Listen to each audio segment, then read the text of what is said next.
Assalamualaikum warahmatullahi wabarakatuh.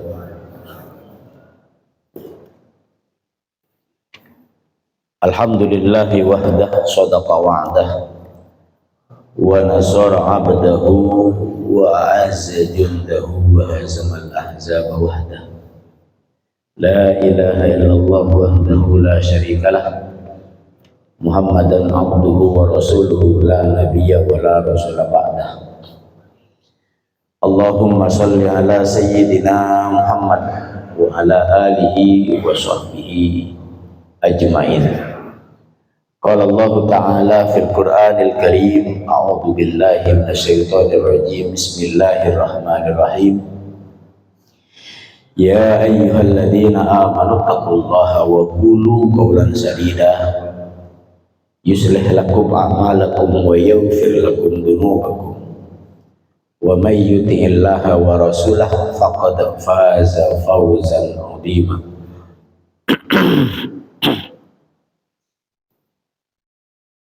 Wa qala an-nabiy sallallahu alaihi wasallam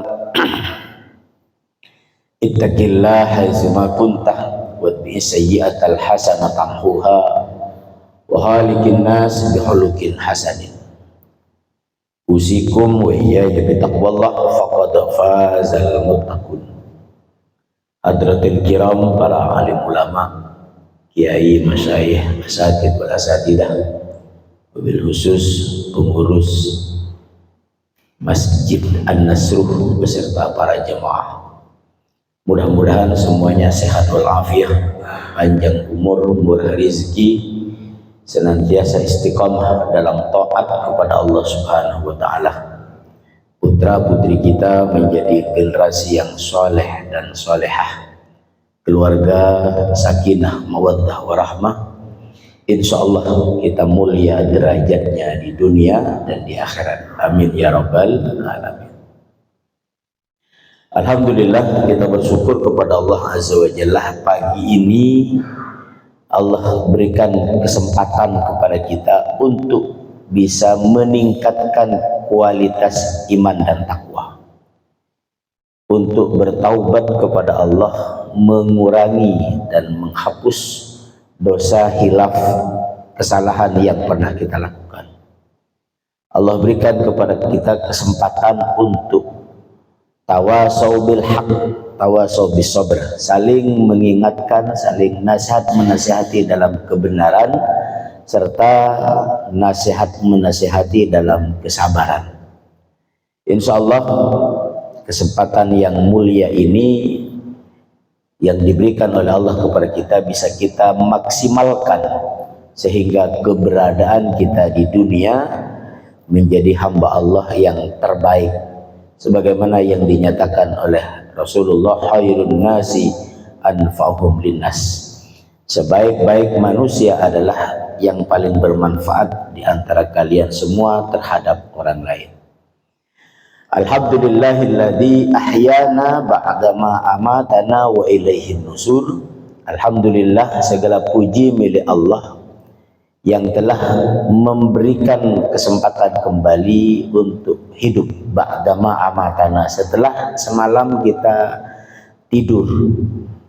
Tidur itu mati sementara. Maka doa mau tidur, bismika Allahumma ahya wa bismika amut. Dengan menyebut namamu ya Allah kami hidup, dan dengan menyebut namamu ya Allah kami mati. Karena orang tidur itu pada hakikatnya mati sementara. Karena Allah kembalikan ruh kita di pagi hari ini sehingga kita bisa bercerita, tadi malam saya tidur, tadi malam saya mimpi. Seandainya roh ini tidak dikembalikan, maka yang bercerita bukan kita tapi teman kita. Teman kita bercerita, kemarin atau tadi malam teman kita tidur kemudian meninggal, sehingga aktivitasnya berubah. Tidak bisa berdoa doa yang berbunyi alhamdulillahilladzi ahyana ba'dama amatana wa ilaihin nusur. Segala puji bagimu ya Allah, ahyana yang telah menghidupkan ba'dama amatana setelah kami meninggal, setelah kami mati. Wa ilaihin nusur, dan hanya kepada Allah lah kita kembali. Maka hadirin rahimakumullah, bersyukur kita kepada Allah dengan sepenuh hati, ketulusan dan keikhlasan. Dengan bentuk syukurnya pagi ini alhamdulillah kita bisa melaksanakan ibadah pagi. Diawali dari qiyamul lail, ada yang tahajud, ada yang witir, kemudian ada yang banyak zikir dan bersolawat kepada Rasulullah, ada yang mengawali paginya dengan infak dan sedekah, dan berbagai macam model yang kita lakukan sesuai dengan kebiasaan kita masing-masing. Kita awali pagi dengan berbagai macam metodologi ibadah yang mampu kita kerjakan. Ada seorang yang berkata, saya pagi ini nggak bisa ibadah, cuman bangun tidur, kencing, habis kencing tidur lagi. Kencing itu bagian dari rangkaian ibadah. Ketika Bapak bangun tidur, kemudian ke kamar mandi, di pintu kamar mandi baca doa. Ya kan? Allahumma inni a'udzubika minal khubusi wal khaba'is. Kemudian masuk kamar mandi, kaki kiri didahulukan. Selesai buang hajat, kemudian taharah, bersesuci. Bahasa kitanya cebok. Selesai itu keluar dari kamar mandi, kaki kanan didahulukan, kemudian berdoa ghufranaka atau alhamdulillahilladzi adhaba 'annil ada wa afani. Setelah itu tidur lagi. Apakah itu termasuk juga ibadah? Termasuk rangkaian ibadah. Jangan dikira yang disebut dengan ibadah itu duduk di masjid saja, enggak. Buang air hajat, buang hajat di tempatnya, di jamban atau di toilet atau di WC, apalagi diawali dengan baca doa dan lain sebagainya, itu juga termasuk rangkaian ibadah. Ini yang sering jadi diskusi di antara beberapa masyarakat. Banyak masjid-masjid WC-nya dikunci, toiletnya dikunci, tempat kencingnya dikunci. Bahkan dikasih tulisan gede-gede, toilet ini khusus untuk jamaah masjid. Tahu? Toilet ini khusus jamaah yang sholat di masjid. Di satu sisi seakan-akan benar, tapi di sisi yang lain ini adalah salah satu bentuk monopoli ibadah dan mempersempit makna ibadah. Terus berargumentasi lagi dia, biarin aja wong orang dia nggak sholat kok ngapain kencing di masjid. Kencing di masjid haram, kencing buang air besar di masjid haram. Tapi kalau di toilet bener. Kan toilet masjid ya nggak apa-apa, mau toilet siapa kayak mau toilet apa. Orang berangkat ke toilet itu buang hajat di situ, subhanallah. Itu adalah satu bentuk ibadah. Daripada dia, mohon maaf, kebanyakan bapak-bapak hari ini sudah nggak tahu malu, berdiri di pinggir jalan, banyak ban-ban yang dikencingin kan. Lebih baik dia datang ke toilet, kemudian dia baca doa, kemudian nutup auratnya, bersesuci dari najis, istinja dengan air. Kalau memang nggak ada air, dia beristinja dengan alat istinja lainnya, kemudian berdoa. Setelah itu dia juga berdoa kepada Allah, apalagi kemudian dia berinfak dan bersedekah. Subhanallah. Ini juga adalah rangkaian ibadah. Maka hadirin rahimakumullah, bersyukur kita kepada Allah. Allah berikan kesempatan untuk menjadi kunu ibadallah. Jadilah kalian semua menjadi hamba-hamba Allah yang mengabdikan diri kepada Allah Subhanahu wa ta'ala. Yang disebut dengan mengabdikan diri adalah menghambakan diri. La ma'budu bihaqqin illallah. Makanya para guru-guru kita dulu waktu kita masih kecil sering mengajarkan kepada kita zikir. Di antaranya beliau suka mengatakan afdalul dzikri fa'lam annahu la ilaha illallah hayyun mawjud, la ilaha illallah hayyun ma'bud, la ilaha illallah hayyun la yamutu abada. La ilaha illallah. Afdalu dzikri, seutama-utamanya zikir.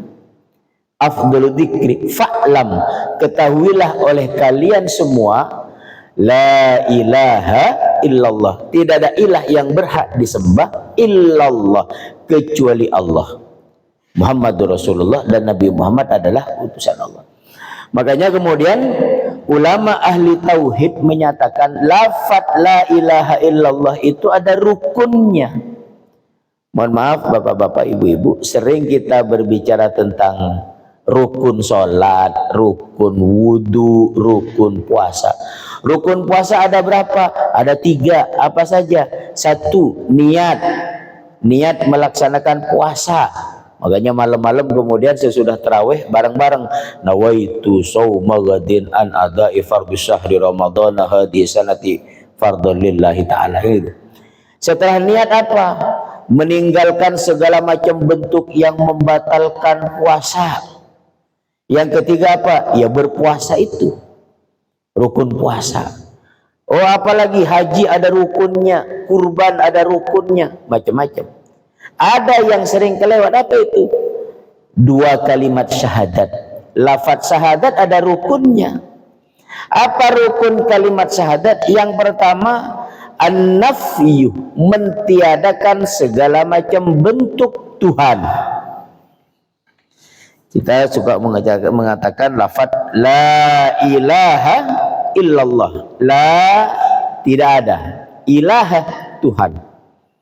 Dalam istilah nahwu, huruf la itu ada 2. Ada yang disebut dengan la nafiyal jinsi, la yang mentiadakan segala macam bentuk jenis. Yang kedua la nahi. La nahi. La nahi itu mempunyai makna larangan atau jangan. Bapak-bapak sering ngelihat di rumah orang ditulis la tadkhulu qabla salam, jangan masuk sebelum mengucapkan salam. Atau la tadkhul qabla salam, jangan masuk sebelum mengucapkan salam. Atau yang kedua ada yang disebut dengan la nafi. La nafi itu la yang mempunyai makna tidak ada, la nafil jinsi. Makanya ketika kita mengucapkan la ilaha illallah, tidak ada bentuk Tuhan, tidak ada Tuhan yang diibadahi, tidak ada Tuhan yang dipatuhi, tidak ada Tuhan yang kita ikuti perintahnya, yang kita tunduki dan kita rindukan. La ilaha. Ilahun, bahasa kitanya disebut dengan Tuhan. Illallah, rukun yang kedua yang disebut dengan isbat, subut, mengokohkan. Illallah, kecuali Allah. Jadi 2 hal ini menjadi rukun. La ma'budu bihaqqin, tidak ada yang berhak untuk kita sembah illallah, kecuali Allah. La ilaha illallah Muhammadur Rasulullah. Makanya dibilang kun ibadallah, jadilah kamu hamba Allah. Hadirin rahimakumullah. Penting hari ini untuk memperkokoh menjadi pribadi-pribadi yang menjadi hamba Allah. Dalam makalah dan nasihat para ulama yang lain banyak uraiannya. Kun ibadallah wala takun abdur Ramadan. Jadilah kamu hamba Allah, bukan jadi hambanya Ramadan. Kun abdullah wala takun abdul mal. Jadilah kamu hamba Allah, bukan menjadi hambanya harta. Kun abdullah wala takun abdun nisa. Jadilah kamu hamba Allah, bukan menjadi hamba perempuan.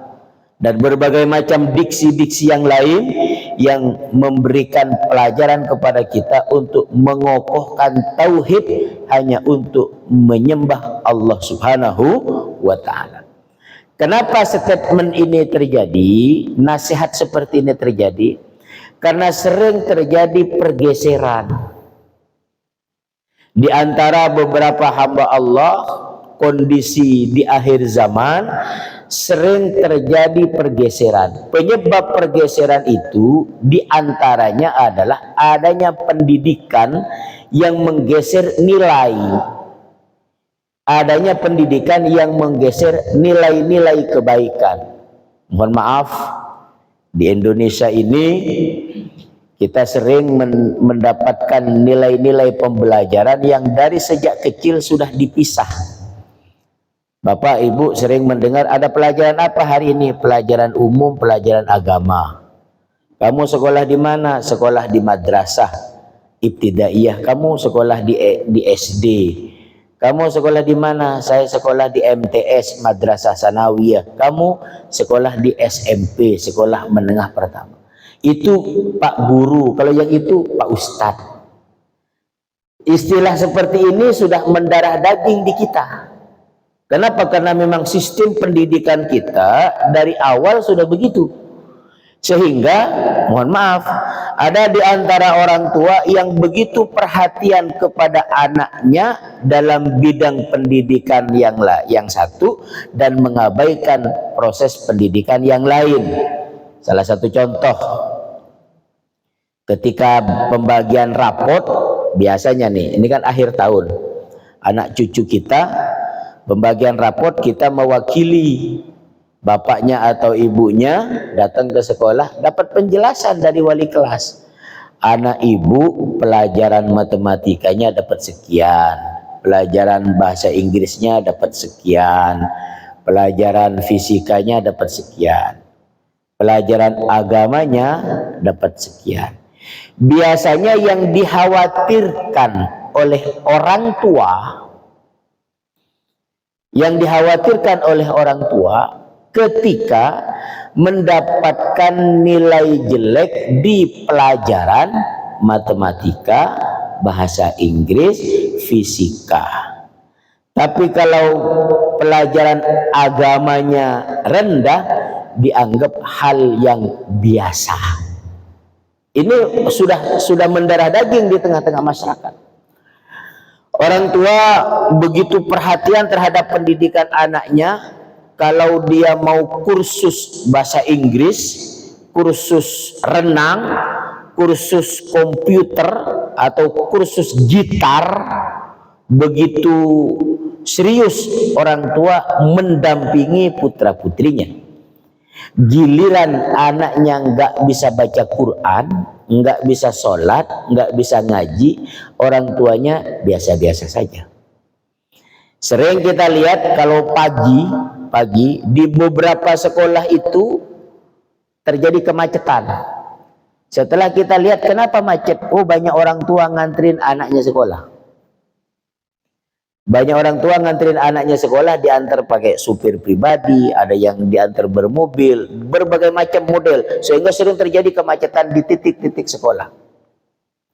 Jarang kita ngelihat kemacetan terjadi di sekolah sore, di TPQ, di masjid-masjid. Bahkan kecenderungan anak datang ke masjid untuk sekolah di TPQ, berangkat sendiri atau bersama dengan temannya tanpa diantar oleh orang tuanya, bahkan tidak didaftarkan pula oleh orang tuanya. Giliran guru ngajinya nanya tentang formulir pendaftaran dan administrasi, lama-kelamaan anaknya berhenti, mundur dengan bertahap. Kenapa? Kata emaknya, udahlah nggak usah ngaji, ntar gede pintar sendiri. Ini fakta. Kenapa kok bisa terjadi demikian? Karena faham sekularisme agama, sekularisme dalam pendidikan terlanjur mendarah daging. Mendarah daging hari ini bukan hanya dalam satu sektor, tapi di berbagai macam lini, di berbagai macam pendidikan. Sehingga mohon maaf, hanya beberapa orang tua saja yang mempunyai pedulian yang tinggi kepada pendidikan anaknya, pendidikan agama anaknya, yang berusaha untuk mendidik putra putrinya dengan baik dan benar. Hadirin rahimakumullah, di Malaysia itu ada salah satu ilmuwan yang bernama Nakib. Dr. Nakib Al-Atas. Beliau mempunyai satu konsep pendidikan. Kata beliau bahwa pendidikan itu berkesinambungan dan mempunyai dua aspek, fardu kifayah dan fardu ain. Tidak dipisah ini pendidikan umum atau pendidikan agama, enggak. Tapi menurut beliau pendidikan itu sifatnya fardu kifayah dan fardu ain. Apa yang disebut dengan fardu ain? Semua program studi, semua materi pembelajaran, wabil khusus yang berkaitan dengan akidah, ibadah, muamalah, sains, teknologi, semuanya mempunyai letak fardu ain, penting dikuasai oleh setiap individu muslim. Jadi belajar matematika, fisika, ekonomi, biologi, agama, ilmu tauhid, ilmu Quran, ilmu akidah, ilmu fikih, semuanya masuk ke dalam pelajaran yang mempunyai muatan fardu ain. Wajib setiap siswa untuk mempelajarinya. Jadi tidak boleh dipandang sebelah mata. Pelajaran ini penting, pelajaran agama dianggap tidak penting. Tidak demikian, tapi dianggap semuanya wajib, semuanya penting. Sedangkan yang disebut dengan fardu kifayah adalah pendidikan yang berbasis keterampilan. Keterampilan hidup. Oh, anak mempunyai hobi dalam bidang A, maka bidang A itu menjadi fardu kifayah baginya, tidak wajib bagi semua individu muslim atau semua pelajar. Harapannya dari proses pembelajaran itu semua merasa wajib, semua merasa pentingnya proses pembelajaran sehingga dia menjadi pribadi-pribadi yang mengenal Allah sebagai Rabb, mengenal al-Islam sebagai din, dan mengenal Nabi Muhammad sebagai uswah dan qudwah, serta mengenal Al-Quran sebagai dustur, sebagai kitab suci dan pedoman dalam kehidupan. Maka hadirin rahimakumullah, dibilang kun ibadallah, jadilah kamu hamba-hamba Allah. Dalam Al-Quran surat Al-Hijr ayat yang ke-99, ayat yang terakhir, Allah Subhanahu wa taala berfirman, a'udzubillahi minasyaitonirrajim. Bismillahirrahmanirrahim. Wa'bud rabbaka hatta ya'tiyakal yakin. Wa'bud rabbaka, dan beribadahlah kamu atau menghambakan dirilah kamu atau mengabdilah kamu. Abdun. Makanya kita sering mendengar ada orang mempunyai nama Abdullah, hamba Allah. Abdurrahman, hamba Allah yang maha pengasih. Abdurrahim, hamba Allah yang maha penyayang, atau Abdurrazzaq. Wa'bud, dan menyembahlah kamu, mengabdikan dirilah kamu, Rabbaka, kepada Tuhanmu. Kapan kita mengabdikan diri kepada Allah? Dari kapan dan sampai kapan? Wa'bud rabbaka hatta ya'tiyakal yakin, sehingga datang kepadamu sebuah keyakinan. Imam Al-Mawardi dalam tafsirnya yang bernama Tafsir An-Nukat wal Uyun, sering juga disebut dengan judul Tafsir Al-Mawardi. Kenapa kok dibilang Tafsir Al-Mawardi? Karena pengarangnya Imam Al-Mawardi. Sama kayak Tafsir Al-Misbah. Tafsir Al-Misbah pengarangnya Profesor Quraish Shihab. Ada orang yang menyebutkan Tafsir Quraish Shihab. Nama kitabnya Tafsir Al-Misbah. Kalau Profesor Dr. Buya Hamka pernah nulis Tafsir Al-Azhar. Tafsir Al-Azhar. Ada orang menyebut dalam kitab Tafsir Al-Azhar. Ada yang bilang dalam Tafsir Buya Hamka. Kenapa kok dibilang Tafsir Buya Hamka? Ya karena yang ngarang yang nyusun ya Profesor Buya Hamka. Begitupun dalam tafsir Al-Mawardi yang bernama An-Nukat wal Uyun, beliau menafsirkan wa'bud rabbaka hatta ya'tiyakal yakin, hatta ya'tiyakal yakin, sehingga datang kepadamu sebuah keyakinan. Itu ada dua makna. Yang pertama, yang disebut dengan al-yakin itu tidak ada lagi keraguan-raguan di dalam hati dan pikiran kita. La syakkah wala raibah. Tidak ada kekhawatiran, tidak ada was-was, tidak ada keraguan bahwa la ma'budu bihaqqin illallah, tidak ada yang berhak disembah kecuali Allah. Dalam kitab Sulamut Taufik, mohon maaf Bapak-bapak, ada yang disebut dengan istilah murtad. Murtad itu keluar dari Islam tanpa dia sadari, dia keluar dari Islam. Murtad itu dibagi menjadi tiga dalam kitab Sulamut Taufik. Yang pertama i'tiqadiyah, keyakinan. Yang kedua fi'liyah, perbuatan. Yang ketiga qauliyah, perkataan. Ketika di dalam hati ada keraguan-raguan tentang kebenaran Allah, kebenaran Al-Quran, kebenaran adanya malaikat, kebenaran Rasulullah sebagai uswah dan qudwah, di dalam hati ada keraguan-raguan, maka dia murtad secara i'tiqadiyah, keyakinan. Begitupun dalam ucapan, ketika dia apa yang di hati diucapkan dalam lisan, baik dalam keadaan bercanda maupun serius tentang kebenaran Allah, tentang kebenaran Islam. Kan ada orang yang suka bercanda tuh, Al-Quran itu mah kuno, yang ini kino. Al-Quran itu mah masa lalu, hari ini mah kita hidup modern, gak usah pegang-pegang Quran. Ada orang yang bercanda atau serius ngomong begitu, maka dia akan tergelincir ke dalam bab murtad secara qauliyah, perkataan.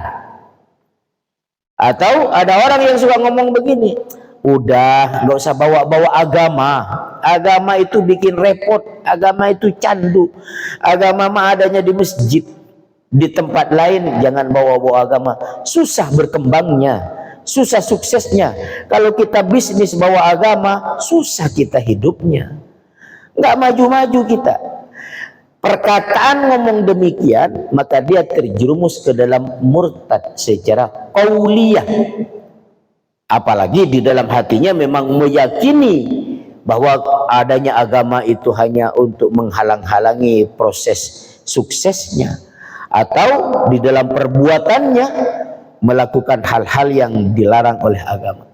Murtad qauliyah, fi'liyah, i'tiqadiyah.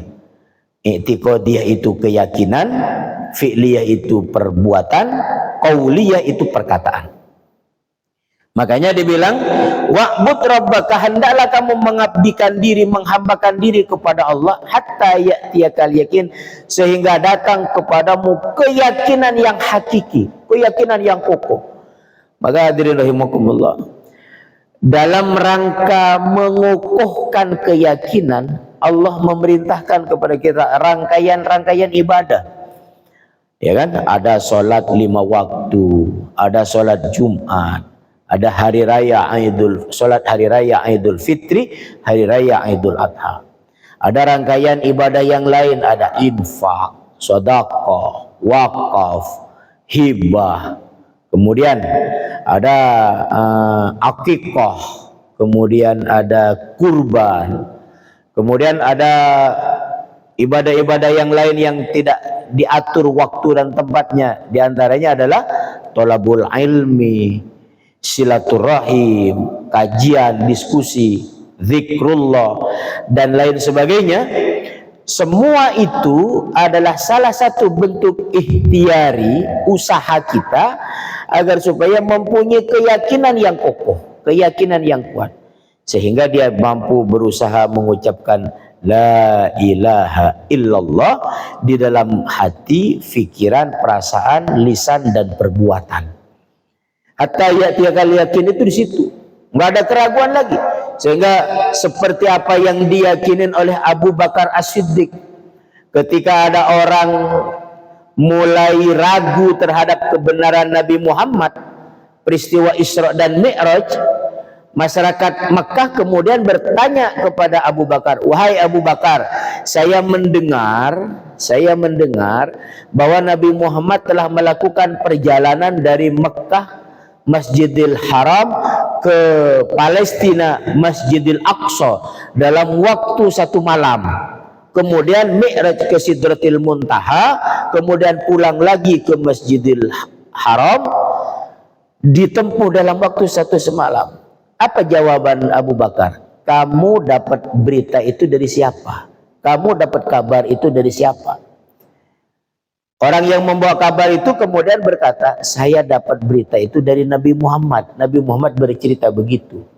Apa kata Abu Bakar? Kalau itu datangnya dari Nabi Muhammad, maka saya mengimaninya, saya mempercayainya bahwa Nabi Muhammad telah melakukan peristiwa itu dan Nabi Muhammad tidak pernah berdusta. Ini yang disebut dengan la syakkah wala raibah. Tidak ada keraguan kepada Allah dan Rasulnya, tidak ada keraguan kepada kitab suci. Orang hari ini mohon maaf Pak, mohon maaf, ada orang yang statementnya dalam sholat dia bilang inna sholati wa nusuki wa mahyaya wa mamati lillahi rabbil alamin. Sesungguhnya sholatku dan ibadahku, hidupku dan matiku lillah, hanya milik Allah, ya kan?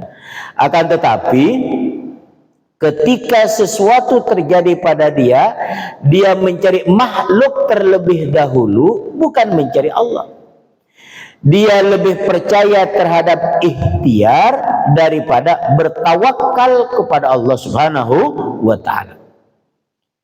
Sehingga kadangkala tawakalnya diabaikan, doanya, minta pertolongannya kepada Allah diabaikan, dan lebih mengedepankan ikhtiar dan pertolongan manusia.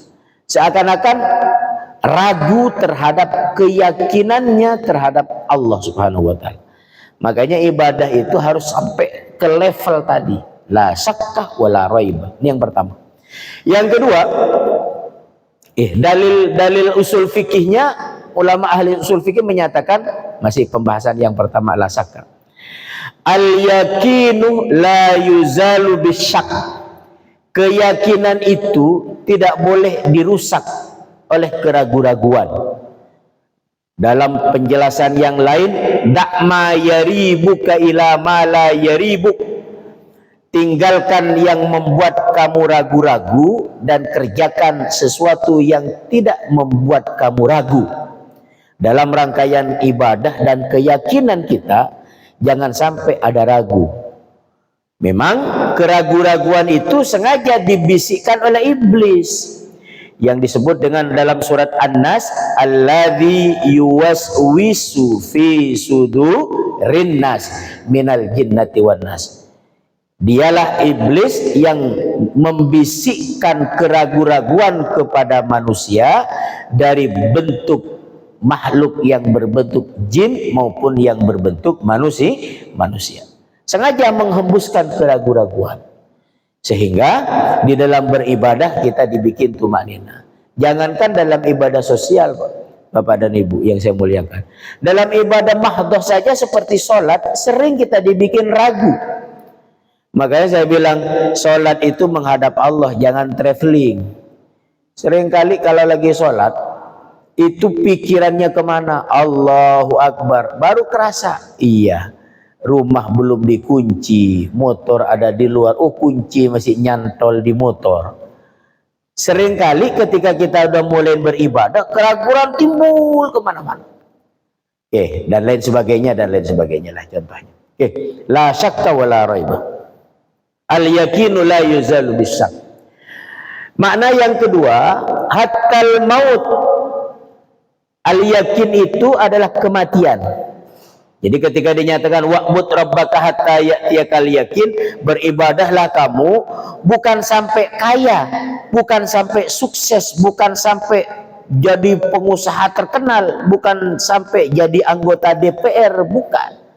Ibadah itu sampai mati. Ibadah itu bukan sampai selesai bulan Ramadan, bukan selesai sampai pulang haji, bukan. Tapi ibadah terus menerus istimror sampai datang kematian. Mohon maaf, ada kalanya ada orang yang ibadah momentum. Kalau lagi di masjid menjadi ahli ibadah, di luar jadi ahli maksiat. Kalau di bulan Ramadan menjadi ahli ibadah, di luar Ramadan balik maning jadi ahli maksiat. Ketika melaksanakan ibadah umroh, solehnya luar biasa. Sebelum berangkat dia ngadain walimatus safar, minta maaf kepada teman tetangga kanan dan kiri, minta doa. Ketika di Mekah nangis-nangis bertaubat kepada Allah. Ketika pulang ke Indonesia maksiat lagi, judes lagi, berantem lagi sama tetangganya, gak tegur sapa lagi dengan masyarakat sekitarnya. Sering terjadi hal-hal yang demikian. Ketika sholat dia menyatakan Allahu Akbar, Sami Allahu liman hamidah. Ketika selesai sholat dia mengucapkan Assalamualaikum warahmatullah, keselamatan bagi kalian semua dan rahmat Allah. Dia noleh ke kanan, Assalamualaikum warahmatullah, dia mengucapkan keselamatan kepada kalian dan rahmat Allah. Dia noleh ke kiri, maknanya dia siap menyebarkan, punya misi keselamatan bagi umat. Selesai pulang dari masjid, nggak tegur sapa lagi antara suami dan istri, anak kakak dengan adik, tetangga dengan famili, rebutan bisnis, rebutan popularitas dan lain sebagainya. Nauzubillahi min dzalik. Maka hatta ya'tiyakal yakin itu, beribadahlah kepada Allah, menjadilah hamba Allah yang betul-betul tunduk dan patuh kepada Allah sampai datang kematian, sampai datang ajal kita, atau sampai selesai tugasnya malaikat Mikail. Apa kok disebut dengan malaikat Mikail? Karena yang mengerjakan tugas pertama kali sebelum malaikat Israel pencabut nyawa datang, malaikat Mikail dulu.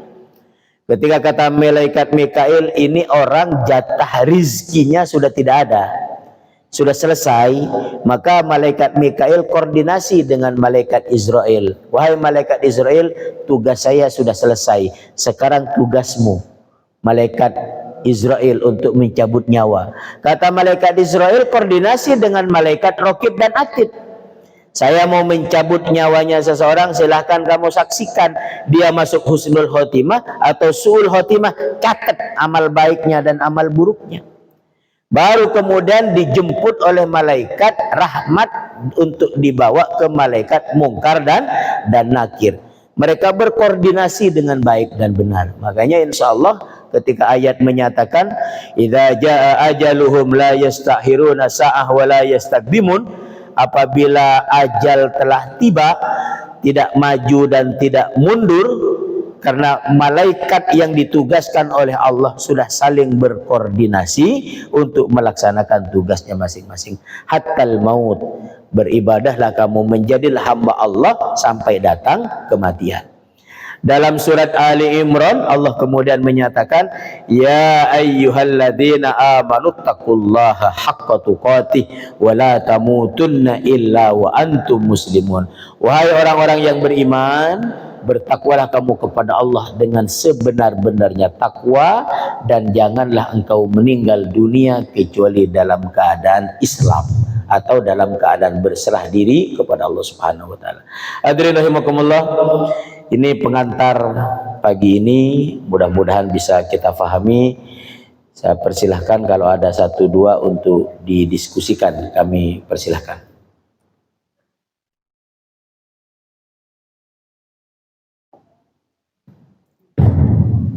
Baik, alhamdulillah.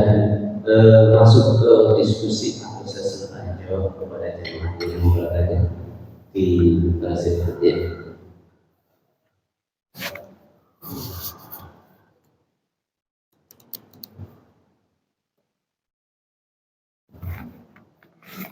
Assalamualaikum. Waalaikumsalam.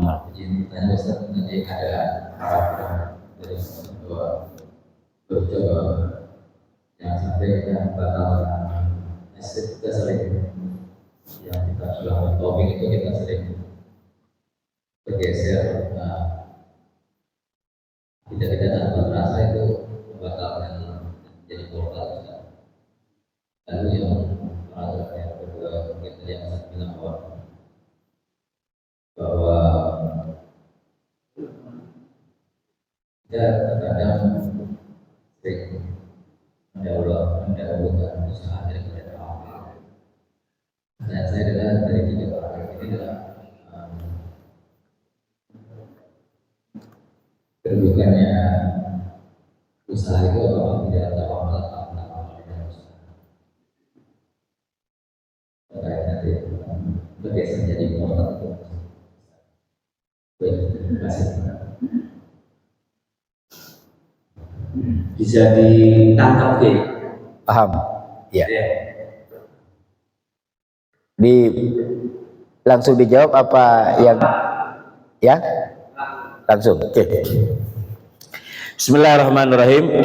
Ada dua pertanyaan tentang macam-macam murtad dan yang kedua tentang ikhtiar dan tawakal. Saya masih ingat betul kiai zaman dulu itu kalau ngajarin santrinya suka ngomong begini. Ingat 2S. Saya bingung awalnya. Setelah saya nanya, beliau menjawab, ada 2 kitab yang menjadi referensi untuk dikaji tingkat dasar. Sulamut Taufik dan Safinatun Najah. Safinatun Najah itu salah satu kitab yang berbicara tentang hukum fikih dan ada sebagian akidahnya. Sedangkan Sulamut Taufik itu berbicara tentang akidah dan muamalah. Untuk tingkat dasar santri-santri anak-anak kita, ini penting untuk dijadikan sebagai pijakan agar supaya mempunyai akidahnya, pemahamannya baik dan benar, ibadahnya juga baik dan benar. Dalam kitab Sulamut Taufik diantaranya ada pembahasan tentang murtad. Yang disebut dengan murtad itu keluar dari Islam. Di antara penyebabnya ya tadi ada 3 hal.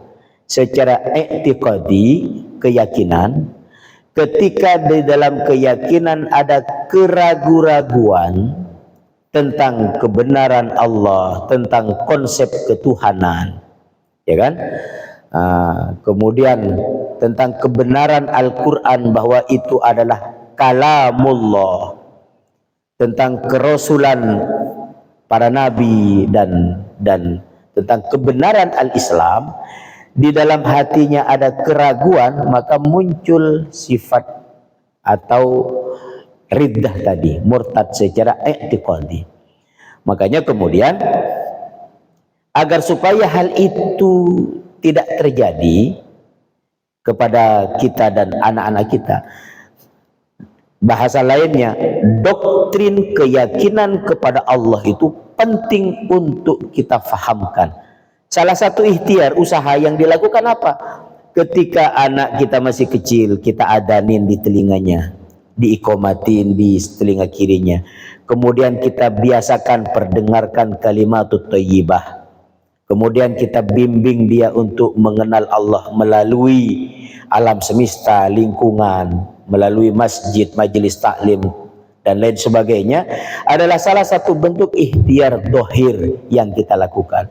Melalui ikhtiar batin yang kita lakukan apa? Kita berdoa kepada Allah. Rabbana hablana min azwajina, di antaranya. Kemudian Rabbi habli minas sholihin, dan banyak lagi yang lain. Ini adalah salah satu bentuk ikhtiari agar supaya kita dan orang-orang yang kita cintai terselamatkan akidahnya dari murtad secara i'tiqadi. Begitupun dari secara kauli, perkataan. Bagaimana caranya agar supaya ngomongnya tidak sembarangan? Kan dididik oleh kita. Nggak boleh ngomong begini bahaya. ini salah, ini omongan yang main-main, ini terus kata orang tua, ini omongan baik, ini omongan tidak baik. Begitu juga dengan perbuatan. Perbuatan ya, jangan mengikuti tata cara ibadahnya orang lain. Ketika hal itu kita sudah memberikan proses pembelajaran dengan baik dan benar, suatu saat tergelincir, nah kan kadang-kala kan, ya kan namanya manusia mahalul khata' wan nisyan, tergelincir, apa yang harus dilakukan? Buru-burulah bertaubat kepada Allah Subhanahu wa taala. Diberikan cara bertaubatnya, diberikan kesadaran, ini kemudian ini kesalahan Mas. Mohon maaf bapak-bapak dan ibu-ibu, hari ini menimpa anak muda pluralisme agama, liberalisme agama, dan sekularisme agama dahsyat. Ketika Ramadan kemarin, itu di TikTok, di IG heboh, ada gadis-gadis noni-noni, kan non Islam maksudnya, pakai jilbab, tapi di dalamnya ada lambang-lambang agama mereka. Dia datang ke masjid, dia datang ke ini dan itu. Ya kalau dia datang hanya sebatas untuk salah satu sebab untuk mendapatkan hidayah, ya monggo. Tapi kan dijadikan sebagai konten. Dan lucunya kadangkala generasi muda kita yang kemudian ikut-ikutan. Nah, ketika ikut-ikutan itulah yang mereka yang akan membuat terprosok ke dalam lubang kemurtatan tadi. Kalau mereka ngikutin kita tidak ada masalah. Tapi ketika kita dengan dalih toleransi, apalagi hari ini anak pengen viral dengan dalih konten, subhanallah. Saya pernah menonton salah satu video pendek. Ada salah satu alumni pesantren dan mahasiswa dia di Lampung apa Tangerang gitu, di Banten. Dia salah satu mahasiswa di Banten. Dia bikin konten begini, gila, keren bener ini, pengen juga gua make beginian. Rupanya gua Islam ya. Paham maksudnya? Ada lambang agama lain yang biasa dipakai sininya, ya kan? Dia bikin konten begitu, gila keren ini, pengen juga gua pakai begini taruh di sini nih. Iya, gua Islam bro. Saya tegur bapaknya karena saya kenal. Bapaknya seorang ustadz, anaknya alumni pesantren, bahkan mahasiswa kampus Islam di Banten. Saya cuma ikut-ikutan, ikut konten. Tanpa disadari oleh generasi muda hari ini karena tidak mengenal batasan mana yang mengakibatkan murtad, mana yang tidak, mana yang boleh bercanda, mana yang tidak, sehingga kadang-kadang lepas batas. Maka prinsip-prinsip akidah ini penting untuk diajarkan. Ini maksudnya. Yang kedua tentang tawakal dan ikhtiar. Ada sebuah cerita begini. Ada Pak Haji dapat kabar, seorang ahli ibadah dapat kabar. Pak Haji, apa? Itu anaknya Pak Haji main judi. Astagfirullahaladzim. Menang Pak Haji. Alhamdulillah. Itu anaknya main judi. Astagfirullah. Terus menang. Alhamdulillah. Terus apa yang dia ucap itu antara astagfirullah dengan alhamdulillah. Jadi main judinya itu maksiat, dia beristighfar kepada Allah. Tapi ketika dinyatakan di dalam proses maksiatnya itu dia menang, dia bersyukur kepada Allah karena menang. Nah, disinilah yang disebut dengan kekeliruan di dalam ikhtiar dan memahami tawakal. Salah satu contoh yang kedua. Sering kali, mohon maaf bapak-bapak, ketika mendengarkan kabar buruk, Pak ada kabar si itu meninggal, spontan ucapannya langsung bilang, sakit apa, kapan, di mana?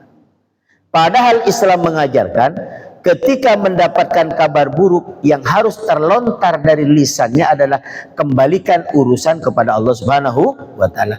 Inna lillahi wa inna ilaihi rajiun. Baru kabar apa, dari mana, dan lain sebagainya, apa penyebabnya. Jadi urusan menjadi Abdullah itu dia kembalikan dulu kepada Allah, baru ikhtiari. Ikhtiar secara dohir, ya silahkan prosesnya dilakukan, tapi mengembalikan urusan kepada Allah itu menjadi hal yang sangat penting. Antara tawakal dan ikhtiar, yang mana yang harus didahulukan?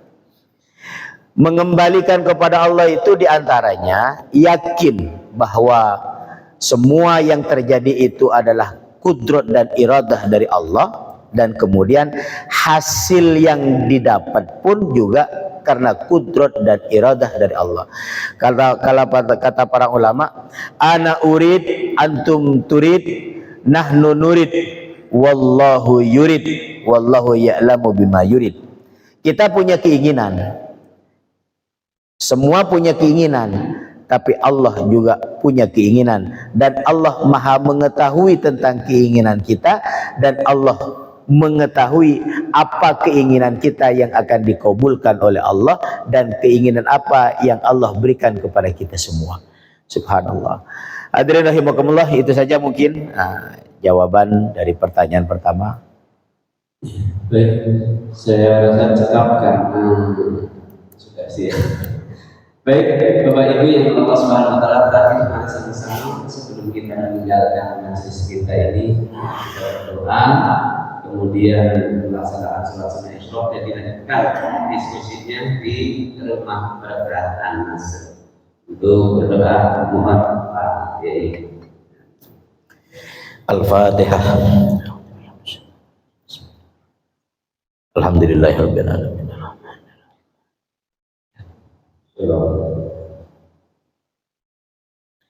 Alhamdulillahirabbil alamin, hamdan syakirin hamdan naimin hamdan yuafi ni'amahu wa yukafi mazidah. Ya Rabbana lakal hamdu kama yanbaghi li jalali wajhika wa 'azimi sultanik. Allahumma ighfir lana dhunubana wa liwalidina warhamhuma kama rabbuna shighara. Allahumma ighfir lil muslimin wal muslimat wal mu'minina wal mu'minat al ahya'i minhum wal amwat, innaka sami'un qaribun mujibud da'wat ya qadil hajat. Rabbana innana sami'na munadiyan yunadi lil imani an aminu bi rabbikum fa amanna. Rabbana faghfir lana dhunubana wa kaffir anna sayyi'atina wa tawaffana ma'al abrar. Rabbana la tuzigh qulubana ba'da idh hadaytana wa hab lana min ladunka rahmah wa hayyi' lana min amrina rasada. Rabbana atina fid dunya hasanah wa fil akhirati hasanah wa qina adzabannar. Wa sallallahu ala sayyidina Muhammad wa ala alihi wa sahbihi ajmain walhamdulillahirabbil alamin. Assalamualaikum warahmatullahi wabarakatuh. Waalaikumsalam warahmatullahi wabarakatuh. Terima kasih Bapak Ibu yang Allah Subhanahu wa taala, mari sama-sama kita akhiri dengan bacaan kafaratul majelis. Subhanallah wa bihamdika asyhadu an la ilaha illa anta astaghfiruka wa atubu ilaik. Wal minkum wassalamualaikum warahmatullahi wabarakatuh. Salam.